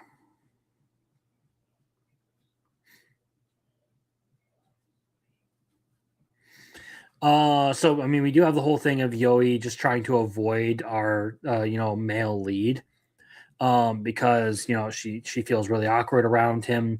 We do have the second dude come in, the redhead, who is like much nicer and far more like chivalrous.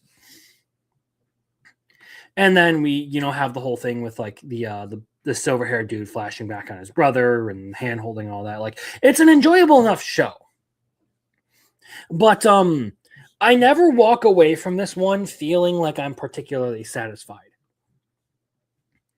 This is another one where like I actually like still kind of enjoy watching it, but I do genuinely recognize that this one is kind of dragging its feet.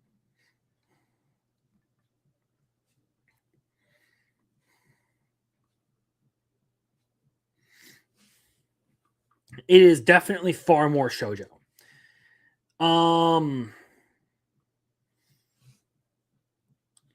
Demon Lord's daughter, literally continuously the same. It's continuously the same show. And that's not a bad thing. It's just Do is going to do a bunch of cute stuff, and that's basically what you can expect. I don't have many thoughts outside of that.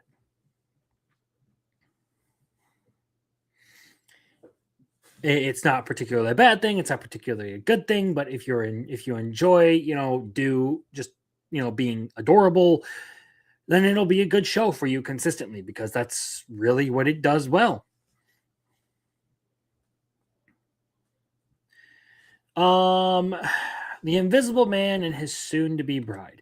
So we do kind of learn what's going on with the elven couple in this one. We find out that she's pregnant, that his wife is pregnant, and that like she's kind of like going through the whole elven ritual for like pregnancies and all that, and how she was afraid of what might happen to her husband if he found out and got super worried about things, but lo and behold, he actually already knew and was just kind of like, yeah. For a more fun part of this is we do have a little bit of the focus on Shizuka and Tomoe doing their thing, having a good date and all that, and then eating a meal together, only for Tomoe to find out that Shizuka doesn't really do cream puffs because she can never tell where the cream's going to burst.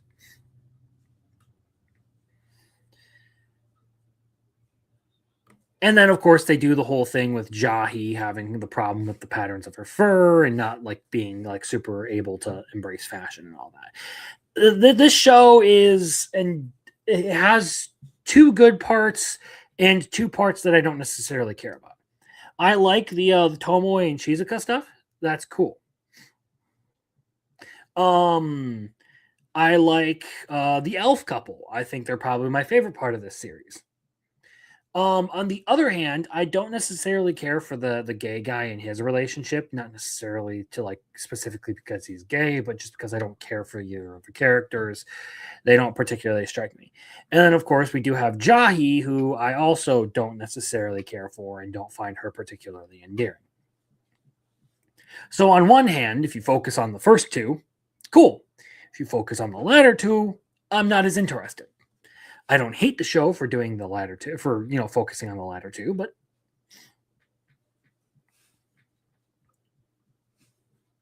it's could be worse. All right, Cute Girl and the Hero's Party. This is one where I'm kind of not sure whether I want to continue this one, because I kind of find myself caring less and less about the show as time goes on, especially after this episode. So, depending on who of you are out there who are still watching this show, I might end up just dropping this. Don't dislike the furry girl. All right. Because like this whole episode here, as far as like Cute Girl and the Hero's Party, I was very, very uninterested in everything that was going on. Like I genuinely, this is one of those shows that I was talking about, like, comfort series, just not being particularly hooked on as far as this goes. There was a cute girl in the Hero's Party. So I tried confessing my feelings to her.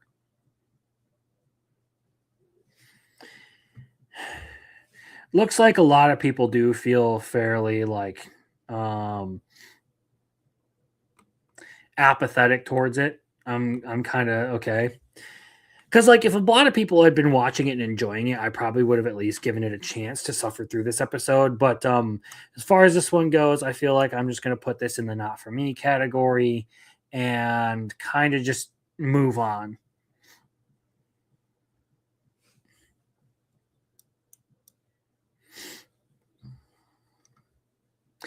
It's one less thing that I have on my list. And of course, that just leaves Fire Force and Trigun. And now Trigun, I will be quick with because I have more to say about the Fire Force. But I'm literally only watching Trigun at this point because I want to do the comparison video and talk about all of the like differences and what my opinion is on everything. I don't care for how they have been handling the story of Trigun in this iteration. I've said that multiple times. I feel like it is an inferior version of the manga, and it is not a worthwhile adaptation.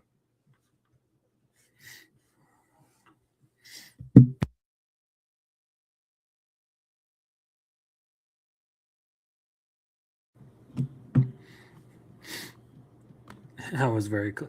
As far as this remake goes, I don't blame you. Like this remake is not good.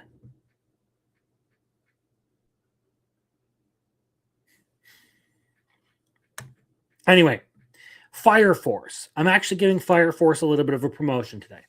Because it seems like they saved the entire budget for season 3 just so that they could pop off at the very end of the series.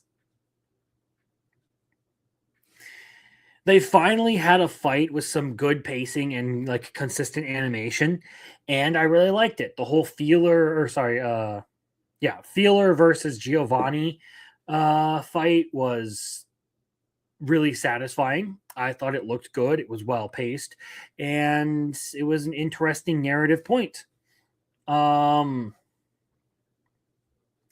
in spite of all of that, of course, you know how you have the cataclysm proceeding, and the end of the world is about to come. So, hey, look, it's nice to see that Fire Force actually kind of returned to some of the things that I enjoyed about it.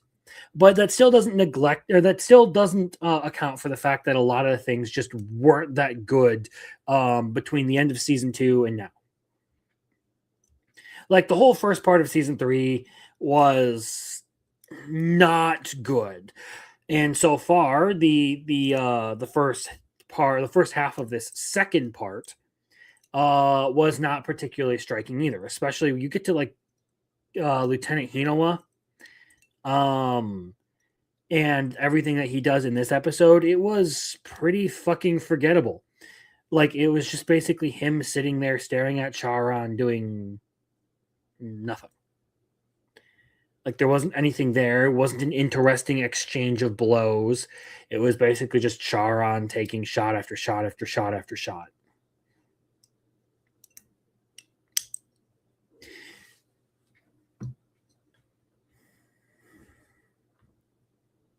So I got some entertainment out of this episode. That's why I'm giving it the promotion to interesting.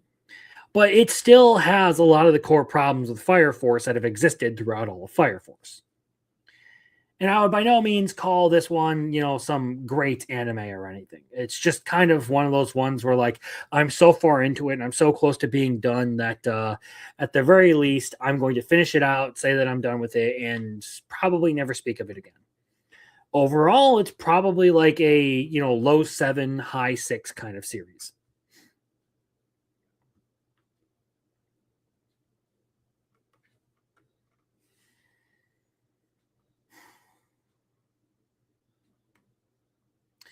But of course, that being said, it's time to sort of close down tonight. So to do a little bit of recap,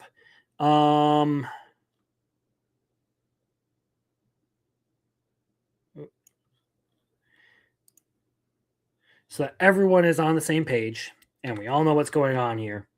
I am not, from here on out, going to be doing any more Crimson News Network stuff. I think I'm just gonna stop there. Trailers will be discussed here on Animated, and the Ultimate Waifu tier list will be discussed. Will be done here, and we will make sure to get things involved. I may start doing some chat stuff for manga readings. So like if you I'm gonna probably not give you guys the option to talk about what I'm gonna read because that actually requires me to spend money on stuff. But out of the series that I'm actually interested in getting into, once I catch up on Uzaki-chan, I'll probably put out the poll of, hey, do you guys want me to catch up? Or I'll put it out for you guys here in the chat. Like, hey, do you guys want me to catch up on, let's see what I got here. Chain Soldier,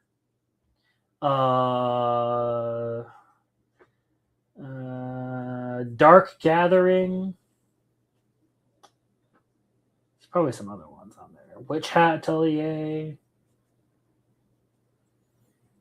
Like, which is the next big binge kind of thing? Like, well, what's the one that I'm going like that you guys would be most interested in hearing my thoughts on out of those?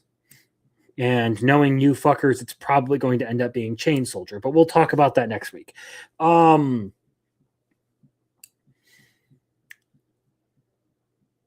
Anyway, thank you all for tuning in. Yes, rip CNN, but ultimately it doesn't really align with the core thing that I want to do with my channel. So it'll go bye-bye. Who knows? Maybe I'll occasionally have some people on to just talk anime news or whatever, but I feel like that's better just for group discussions to have multiple people on. It's more interesting to do manga and anime news as a group rather than just me alone. And I don't want that to really be my channel's identity. I want to talk about reviews and actual like anime. But that being said, we do, before we close out, have Jeremy Turner with a $10 super chat. I appreciate it. For the Manga Fund, keep your head on straight, man, and do you. We'll be here. I appreciate it, of course, because you donated.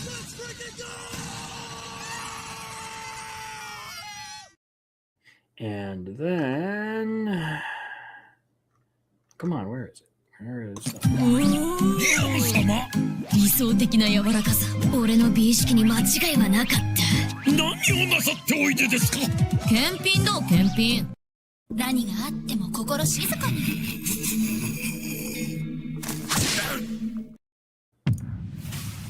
やるぞ三つ葉。お前のエロ根性を叩き直してやる。So good night, everyone. Hope you have a good weekend. Stay well, all of you. I appreciate you guys, tuning into the channel and everything and watching this stuff. Trying to get back on the regular schedule for videos and all that for the upcoming week. I've been really inconsistent about that. And have a good rest of your weekend, I guess. There's a small chance I will be, hanging around with Vagabundo and stuff on Sunday. I don't know about that yet, but have a good one. My problem is that you're a real asshole. People tell me that a lot. I would say that it's one of my strong points.